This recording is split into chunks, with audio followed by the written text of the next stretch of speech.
Ahoy pirates! Welcome back to my channel. Today we face a technical but fundamental topic to understand the main game dynamics, that is how the bonuses of the ship extensions are calculated and how shooting works. With simple mathematical calculations we will try to understand how to set in an optimized way our ship, depending on what we have to do. Remember that this audio is generated by AI, the related texts I wrote in Italian. Therefore it is possible that some translation is not perfect, especially in the names of some objects of the game. I will put cards and images to help you. Furthermore, I remind you that you can activate subtitles in English or automatically translated by YouTube into your mother language. For simplicity, let us begin with the ship extensions. In previous videos we said that it is not good to mix many different extensions. Let us try to understand how the game calculates their values. The values of the extensions, that is the bonuses they offer, are divided into two big categories: absolute values and relative values. As the word itself says, absolute value is a value that does not depend on anything, a fixed number. Relative value instead is a value that depends on the context, in this case from the other extensions. Let us see three examples of extensions. Let us take three extensions you can have at the beginning of the game: Hardwood Beam, One-Eyed Raven level 0 and Reinforced Rib level 0. The Hardwood Beam offers only an absolute value of 1200 hit points. The One-Eyed Raven level 0 instead has two relative values that increase rocket damage and dodge. There are then extensions like the Reinforced Rib level 0 that offer both an absolute bonus, hit points and voodoo points, and a relative bonus of prevention. This scheme is to be read as if we take individually one Hardwood Beam, or individually one One-Eyed Raven level 0, or individually one Reinforced Rib level 0. Now let us see what happens if we make three different setups, one with 15 Hardwood Beams, one with 15 One-Eyed Ravens level 0 and one with 15 Reinforced Ribs level 0. We observe that the absolute values add up arithmetically when increasing the same extension. With 15 Hardwood Beams we will have 15 times 1200 is equal to 18,000 hit points. Very different is the case of the One-Eyed Ravens. Surely you have noticed that the relative value of the Raven is the same, whether you put 1 or 15. The relative value is in fact influenced by extensions with different values, but it is optimized in pure setups, that is with only one type of extension. Similar dynamics apply also to the case of the Reinforced Ribs. Putting 15 in the setup, we will notice the adding up of the absolute values, so the increase of hit points and voodoo points, but the relative value of prevention remains fixed. But what happens if in the same setup we put together all these extensions? We observe that the absolute values continue to add up. The hit points of the beams add to the hit points of the ribs. The voodoo points of the ribs remain intact, but attention to the relative values of ravens and ribs. These bonuses are much lower compared to before, or better said, they are exactly 1/3 of the base value. In blue you can see the calculation. In practice a weighted average is made. The 45% bonus on the rockets of the ravens is influenced by the number of ravens on the total set of extensions. There are 15 ravens on 45 total extensions, that is 1/3. The relative value of the ravens is reduced to 1/3. The same happens to the prevention of the ribs, which goes from 10% to 3.3% since there are 15 ribs on 45 total extensions. It follows that mixing many extensions is not useful because it lowers considerably the relative values of the extensions, making the final bonuses practically irrelevant. This happens with different extensions, but what happens if we equip the same extensions but of different levels? Let us take 10 ribs level 0, 7 ribs level 5 and 3 ribs level 6. The absolute values add up. As always, the relative values are weighted according to the number of extensions, as before. The final result shows a prevention value equal to 15.3%. This value is decidedly low, lower than the ribs of level 5. This is because the 10 ribs of level 0 negatively influence the value of the ribs of higher level. It follows that even mixing the same extensions, but of different levels, can be counterproductive. But which are the best extensions? What should I pay attention to?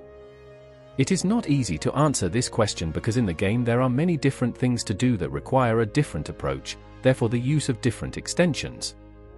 Basically, however, if you want to do events or in any case shoot NPCs, the essential thing is to shoot fast and take little damage. This allows you to optimize the time and repair fewer times. A question that many of you ask is prevention or dodge chance needed? To put it simple, prevention is useful in PvE, against the NPCs of the game. Dodge chance instead in PvP. Usually this makes you understand to exclude the ravens from the setup, but it leaves a big doubt: better ribs or ablative plating. The difference between these two extensions lies in the relative and absolute values. The rib has hit points and voodoo points as absolute, while relative is the prevention value. The plating is the opposite, it increases prevention as absolute value while the hull is a relative value. At the beginning of the game the ribs are better because they are easier to obtain and, even mixed with chains, guarantee an interesting hull, keeping some prevention. At higher levels instead the best are the plating, but only of level 5 or 6, and having at least 20. Let us speak about another very useful extension at the beginning of the game, the steel chains. These allow to reduce the reload time. It is a relative value, therefore it is quickly reduced if mixed with ribs, but it is too useful. In the game you can reach up to a minimum of 1.5 seconds of reload. You can reach it also without chains, but they can be useful. I suggest to equip them in equal number with the ribs, example, 10 ribs, 10 chains. The chains occupy much less space, but equipping too many can make you lose a lot of prevention. Before seeing practical aspects it is important to see similar aspects about the cannons. Captain Nerio, to you the word. In Seafight there exist many types of cannons, but more or less all have defined characteristics. Let us take for example the cannon Thunderbolt level 0. Like all cannons it is characterized by reload time, shoot range, hit chance, critical chance, and damage. Some also have ammo bonuses, like in this case. The better these values are, obviously the better is the cannon. These bonuses are added to the bonuses already present on our ship, obtainable through gems, offices, castles, skills, improvements, and much more. Every cannon shoots one ball at a time, therefore it is easy to understand that the formula for the shot is given by number of cannons multiplied by the damage of the ammo, multiplied by the various bonuses. This value is again multiplied by the hit chance, that is how many cannons effectively hit the target. This hit chance is a maximum of 100%. It is not possible to hit the target with more balls than those that were shot. The result that comes from the calculation is the average base shot, that is without critical. The plus or 5% that you see is a random variable that is applied by the game to the shot. You will notice in fact that every shot is different, in a range of plus or 5% compared to the base damage. In blue you see indicated some examples of bonuses that go to form the ammo damage, the damage bonus, and the hit chance. As anticipated, these values are the result of the bonuses of the cannon that integrate with the many bonuses that you can have in the game. Let us make a very simplified numerical example. Let us take 100 Thunderbolts level 0, supposing to shoot explosive balls with 75 of base damage. Let us add some damage bonuses and black powders to increase the impact. Doing the counts as explained, we will obtain a base damage of 57,332. What happens if I mix different cannons, or of different levels? Exactly as for the extensions, damage must be calculated for each type. Supposing to have the 100 cannons from before and add another 150 Thunderbolts level 2, we will do the same counts going to add the two values. The 5% random applies only to the final value.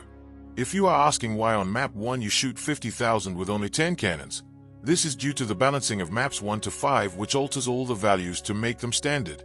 What has been explained both for extensions and for cannons applies from map 6 onwards. The game already provides you with a good detail of each bonus in the panels on the right of the ship overview. If you are wondering, obviously you do not have to do the calculations yourself. This is an overview to understand the system. Which are the best cannons and why? In part, the answer to this question you have already seen in previous videos. The Thunderbolt cannons are the best, especially the high levels. What makes them the best are two characteristics: the big bonus on elite ammo damage and above all the extremely low reload time. You will soon realize that shooting fast is the key in this game. It is almost more important than shooting hard. In this case, the Thunderbolts guarantee both things, therefore they are the best both in PvP and in PvE. A special mention must be made for the Bastion cannons. The statistics of the Bastion cannon are much lower than the Thunderbolt and also lower than the Overlord cannon, but what makes them unique is the ability to generate a sentinel. Every ball shot by the Bastion cannons helps to increase the percentage of the sentinel ability. The skull balls recharge this ability twice as fast. Once 100% is reached, it can be activated. A sentinel appears with a circle under it. If the player stays inside the circle and shoots at something, the sentinel will shoot with him the exact same damage. Not always, but about 2/3 of the shots. The important thing is that if you shoot, for example, an event admiral, the damage caused by the sentinel is counted to you, obtaining much more loot at the end. It is as if you were shooting double. The sentinel stays active 2 minutes, then must be regenerated. It dies if you change map or if you are sunk. It follows that, even being an inferior cannon, this ability makes it the best in PvE. Or better, it makes it the best against very big NPCs. We will see shortly a dedicated setup to this. Hello pirates! With me you will see a bit what remains as contour of a setup. Let us start with the gems of the ship and of the pet. The ship has 2 attack gem slots, 2 defense and 1 special. For PvE it is convenient to keep cannon damage, critical damage, prevention and dodge. As special gem the best is 5% prevention. The one on amulet bonus can also be useful. The basic idea is to have bonuses on damage and crit, to maximize the shot, and at the same time defensive gems that make us take little. The 5% prevention gem is much preferable compared to others that attract new players. There exists, for example, a gem of 5% damage against NPC. Do not be deceived, it is not good. Taking less damage must always be your objective. The pet can hold 3 gems, 1 special and 2 standard. The best special gem is the one that gives bonus on amulets, while for the 2 standard there is more choice. Mandatory is the prevention gem, while the other can be critical damage or dodge chance. Every setup would be useless if we forget the officers of the ship. Premise that all are useful, as seen in previous videos. 3 however are essential. Cells wide, agility trainer and aggression trainer. These 3 officers maximize the shot, reducing the damage taken. I remind you that you can obtain the cells wide at the market, or from some admirals in the game. The trainers can be bought from Feng Wei Yixing, or they can be found in chests. Particularly good for this purpose are the chests of the Jolly Roger event. There also exist various consumable items particularly suitable for PvE. The concept is always the same, to maximize the damage done and reduce the damage taken. For defense, besides the armors of Ahoy, it is possible to activate the super armors and the lion bulwarks.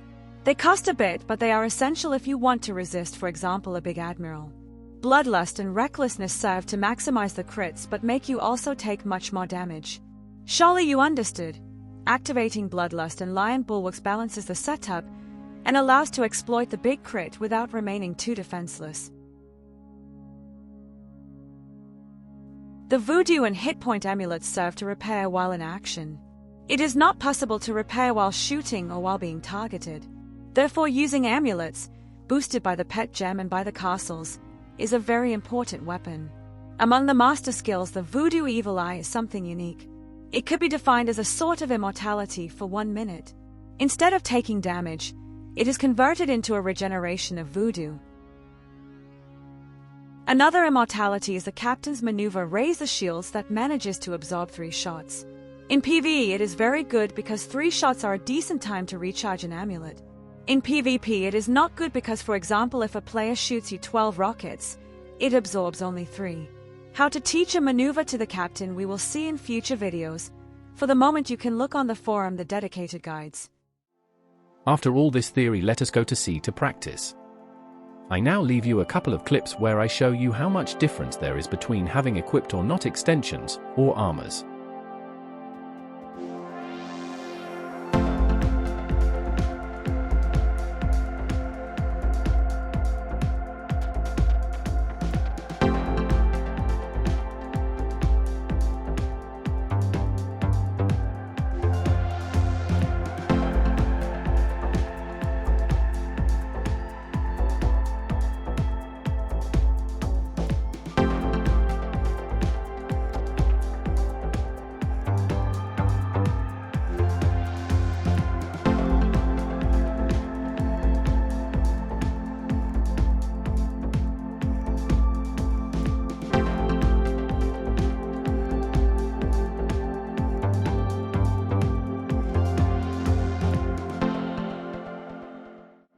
Now let us pass to the real setups. Let us see how to build a universal setup, so to speak, that is a good compromise for any occasion. It is a heavy setup, a tank, that focuses everything on hull and defenses while still keeping a good shot. This setup does not pretend to be optimized for events, but it is excellent for quests, NPCs, fracture map, raid maps, bonus maps, event maps, everything in short. Considering that the theory has already been explained, I do not bore you more. Watch the clip.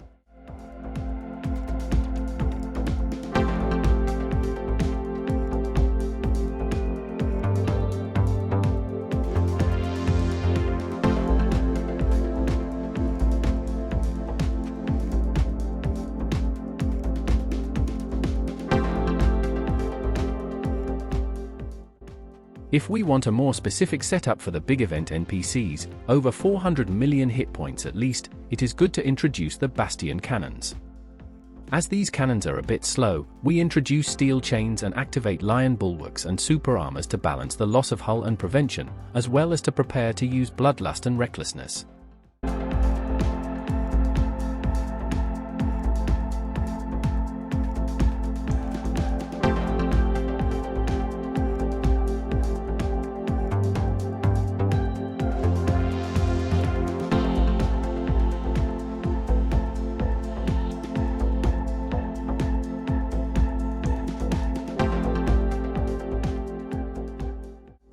Another setup, that personally I do not love, is the one that focuses everything on maximizing the damage, using the lanterns. This extension is a double-edged sword. On one side it increases the damage a lot, on the other side it makes you take a lot. It must be used only if you are sure that the NPC does not shoot you or if you are sure to one-shot.